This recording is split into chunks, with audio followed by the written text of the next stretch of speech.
This is our Sunday evening service.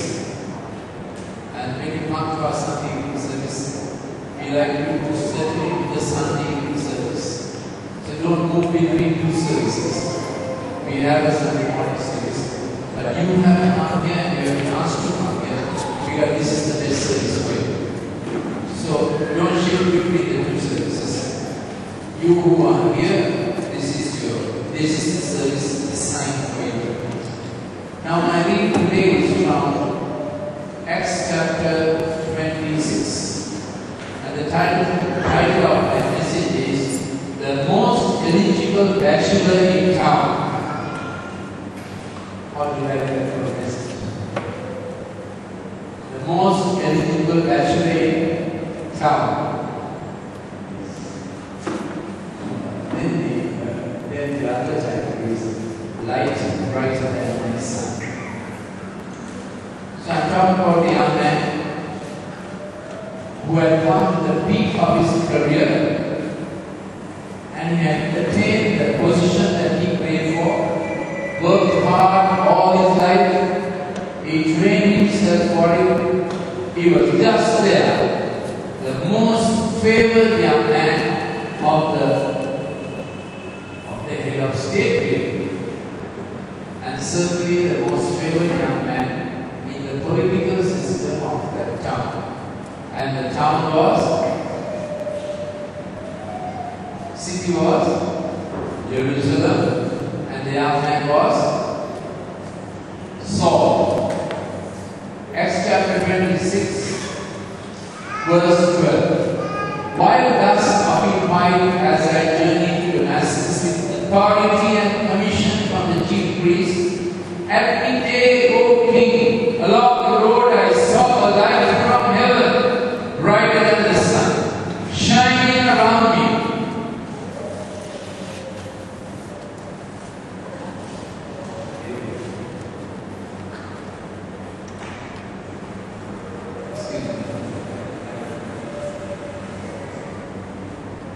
Every day, O king, along the road I saw a light from heaven, brighter than the sun, shining around me and those who journeyed with me.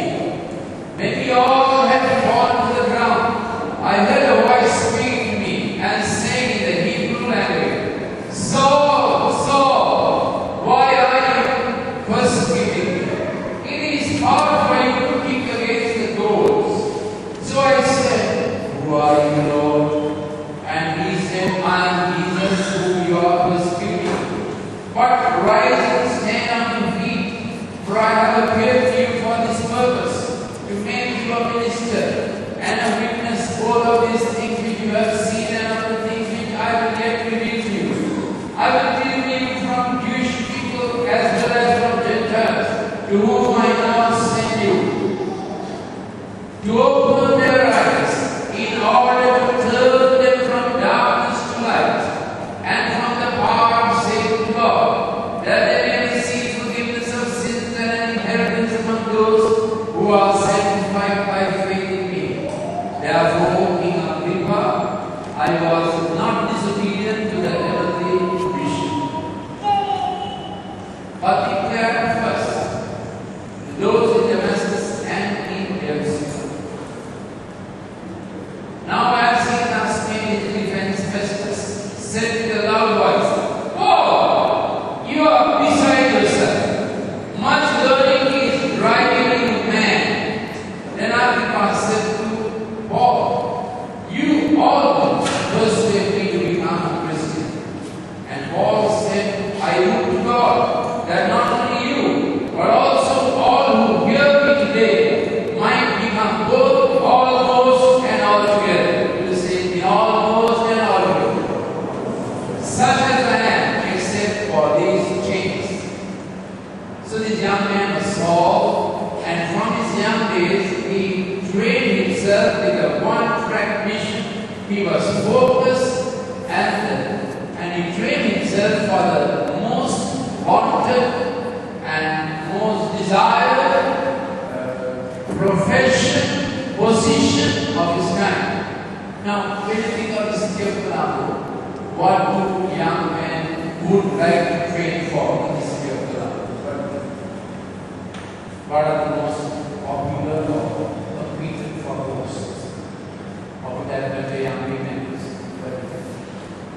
bankers, IT people, what else?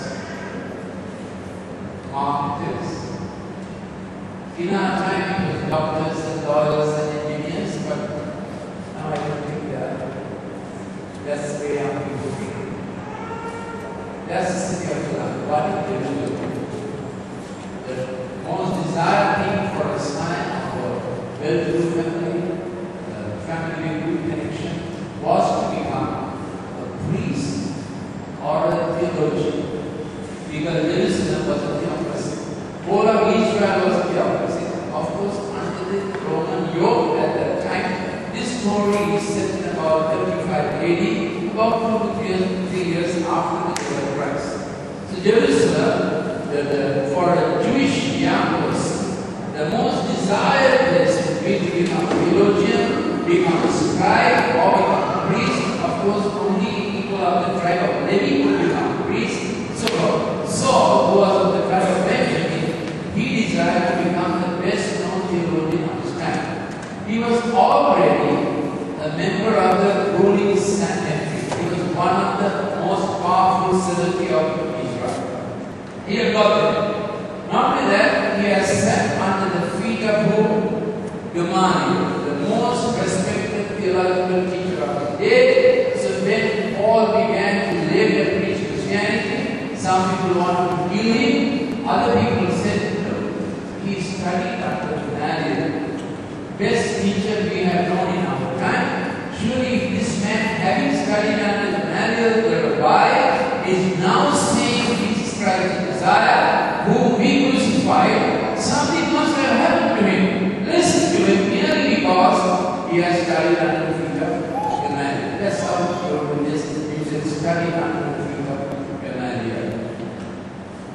Not only that, Saul was his Hebrew name, but he had a Roman name. Why did he have a Roman name? Why did he have a Roman name?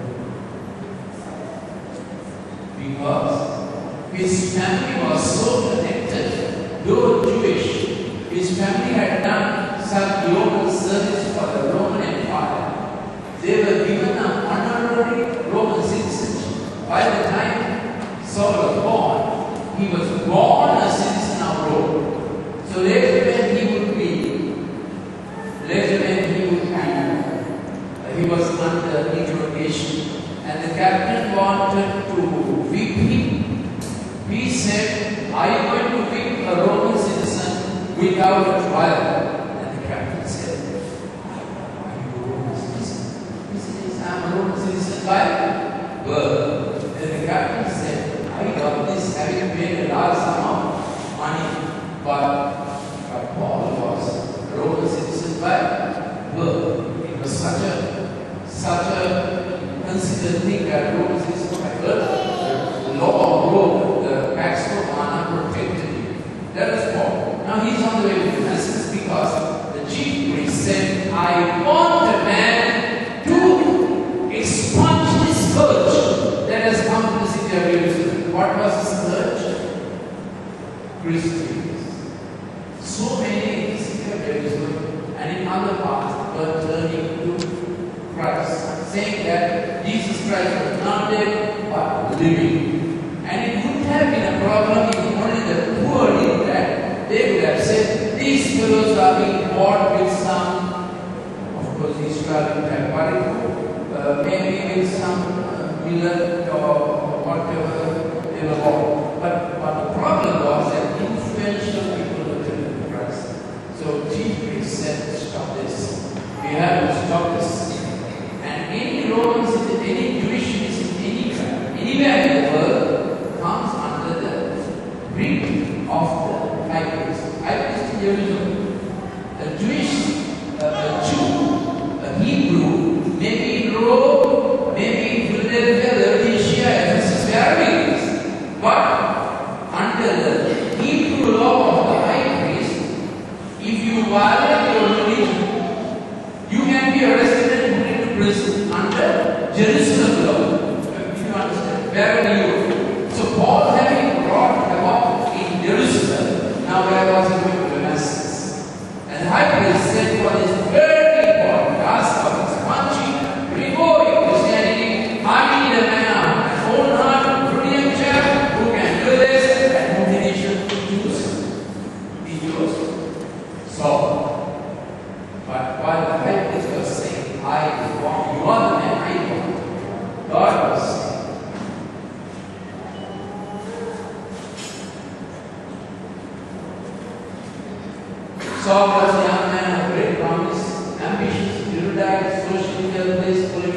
powerful Roman citizen, flood up every girl's heart in Jerusalem, and every mother in Jerusalem was planning to give the best portion he in the house and say, "Oh, Saul, you come and have in our house." Chief priest said, "You're the man." God said, "You're the man."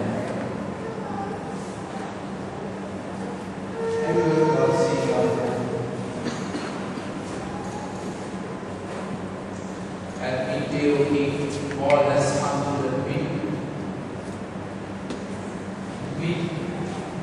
middle of his life, and he had attained everything he had to attain. I like to think he would be about 35 years old. And his son was very bright, but then he saw a light from heaven, brighter than the sun. This is why we came to Christ. We all had a son. We all set our eyes on something, and it was illuminating enough, attractive enough. We gave our life for it. And we said, "That's where I place my seed." But God comes and shines brighter than the light. Brighter than the sun we had lit up for us. And we hear God say, "You are the man." And this did not easily happen. Brighter than the sun shining around me and those who journey with me. And when we all had fallen to the ground, now God's light has weight, and even the light we use has very little. If there were, it has some weight because light has particles. Those light particles have a